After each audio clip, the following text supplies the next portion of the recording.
બનાસકાંઠાથી હાલ મહત્વના સમાચાર સામે આવ્યા છે, જ્યાં ડીસા નગરપાલિકામાં ભંગાણ જોવા મળી રહ્યું છે। બનાસકાંઠાના ડીસાથી આ વિગતો સામે આવી। ડીસા નગરપાલિકાના ઇતિહાસમાં પ્રથમ વખત આવી ઘટના બની છે। તો પાલિકાની વિવિધ કમિટીના ચેરમેનોએ રાજીનામા ધર્યા હોવાની વિગતો અત્યારે પ્રકાશમાં આવી છે। શહેર ભાજપ મહામંત્રી સમક્ષ રાજીનામા ધર્યા છે।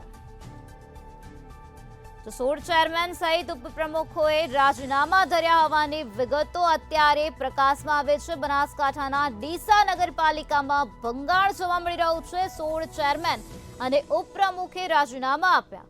તો ચેરમેનોના રાજીનામુંથી અત્યારે હડકંપ મચી જવા પામ્યો છે। ત્યારે આજ મુદ્દે વધુ માહિતી આપવા માટે આપણી સાથે સંવાદદાતા પ્રકાશ જોડાઈ ગયા છે। જી પ્રકાશ, બનાસકાંઠાના ડીસા નગરપાલિકામાં ભંગાણ જોવા મળી રહ્યું છે। 16 ચેરમેન અને ઉપપ્રમુખે રાજીનામા ધર્યા છે। શું છે વધુ માહિતી?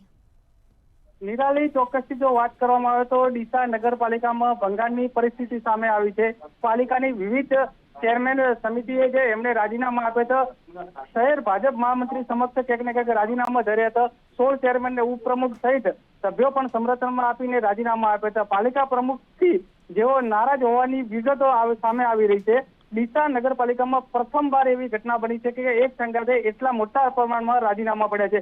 ડીસા નગરપાલિકાનો આંતરિક મતભેદ ક્યાંક ને ક્યાંક સામે ઉઠી આવ્યો છે। એવું કહેવાય છે કે ડીસા નગરપાલિકામાં બે જૂથ ચાલતા હતા અને જૂથને કારણે ક્યાંક ને ક્યાંક આટલા મોટા પ્રમાણમાં રાજીનામા પડ્યા છે। હાલ ડીસાની અંદર રાજકીય ગરમાવો વિશેષ જોવા મળી રહ્યો છે। જી પ્રકાશ, સમગ્ર માહિતી આપવા બદલ આભાર।